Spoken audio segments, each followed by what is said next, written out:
Though the bike route is 5 miles long, it's flat and easy going, and the tour guides avoid the busy streets. The thieves know there's a camera, but that doesn't stop them, so they conceal their faces and get in and get out quickly.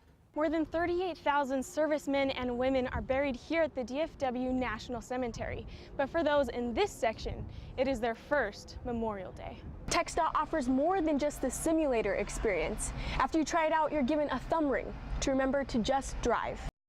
There's a science behind the bubble. What happens is workers pull this tarp, anchor it with wood, and as water seeps down into this crevice, the wood will expand, thus holding the tarp down for the winter season. But that doesn't seem to hold her back at all. These revolving doors are more than just an entryway into the pool. They act as a sealant to not let any air in and to keep the bubble pressure tight. And I'm Eliza Bishop. Welcome to 11 News at Noon. The City Council passed a resolution recommending 7 days of business, but it'll take a citywide vote to make the repeal official. Now, whether it was well planned or just plain lucky, one Missouri boy will never have a hard time remembering his exact birthday. And former president tells Obama to keep his promise. Here's your look at news across the nation. I'm Eliza Bishop. Welcome to Who, What, When, Where, Why for Monday, February 11th. It is a sunshiny day. It is beautiful outside. This is BYU campus, and that sun is shining nice and bright. Well, it's been a cold and wet day today, but I mean, it is mid-November. It's about time that cold weather really starts to sink in. We are going to be at 38 degrees as our low today for the game, so remember to bring blankets, hot chocolate, and maybe a buddy you don't mind getting cuddly with, because it's going to be cold outside. So that'll be nice. The sun will set during the game, so those sitting on the east side of the stadium, be sure to bring those sunglasses.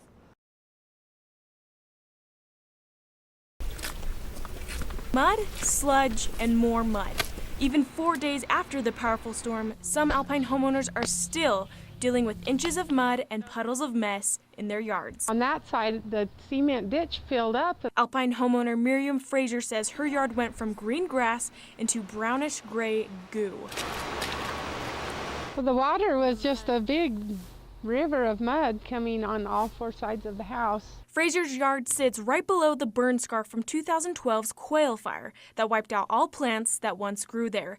The Uinta Forest Service did not plant any vegetation to help restrain the loose dirt left behind. We just don't have success in establishing seeds in a timely manner before that next rain event comes around, and all that money and time that was put in up there ends up down at the bottom of the slope anyway. The city says the water went exactly where it was supposed to. We built it so it would fill up with rocks, and then it would run over the top and run down the road, and it did. And it worked the way it should, but it's scary. Dust clouds remain on the streets as cars pass by, and even with the prospect of more cleaning to do, Frazier and her family have made the most of their muddy situation. My kids were having so much fun, they started having mud fights and really made the best of it.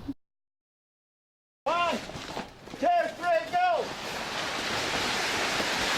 It takes $200,000, 15,000 pounds, and 72 hours to transform this summer pool into something like a winter igloo. I like it. It's a lot of people feel, they're kind of trapped and enclosed, but once it's up, everybody loves it because they have it year-round. It takes a lot of manpower and thousands of bolts to raise these heavy tarps into the air. There's a science behind the bubble. What happens is workers pull this tarp, anchor it with wood, and as water seeps down into this crevice, the wood will expand, thus holding the tarp down for the winter season. This pulled tarp allows workers to walk across the water, which helps when bolting the frame together. It only takes 15 minutes to fill this giant cavern with enough air to support and hold the bubble structure. The ceiling may block out direct sunlight, but swimmers say it makes for a great experience when taking a dip in the pool. The bubble makes me feel like I'm in a tank. It makes me feel like you're kind of underwater in a really weird sort of way. It's different than just being inside a building. You still feel like you're outside. So you kind of get the best of both worlds. In American Fork, Eliza Bishop, 11 News.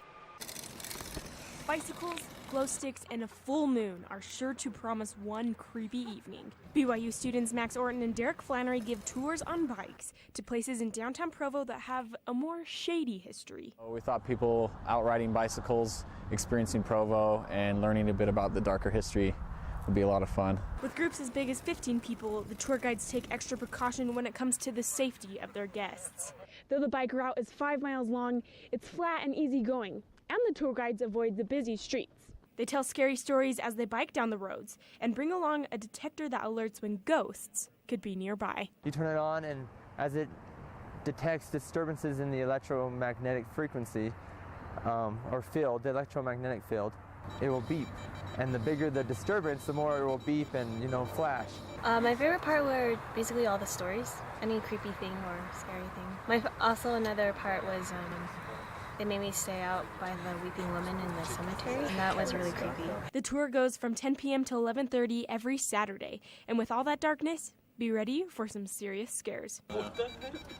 Okay, guys, let's head off. This is creepy. In Provo, Eliza Bishop, 11 News.